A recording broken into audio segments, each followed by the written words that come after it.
How to change booking date on Agoda. So let's get started with the tutorial. First of all you have to do is open the Agoda app on your mobile device, or you can also visit the agoda.com and make sure that you are logged into your Agoda account.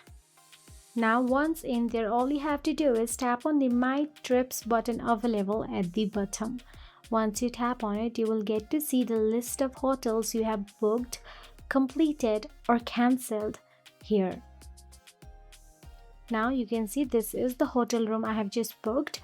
Now all you have to do is tap on the Manage button available right below the hotel. Now once you tap on the Manage, all you have to do is scroll down and tap on the Edit Booking option available there. Then tap on the Change Date. Once you tap on the Change Date, if you see this, then that means the hotel does not allow the date change. But you can also get through it if you tap on the customer service of Agoda and simply ask them to do it for you. But if you are directed to change the date, then that means the hotel allows it, and all you have to do is follow the on-screen instructions. So that is it. If you found this video helpful, please like, share and subscribe, and thank you so much for watching.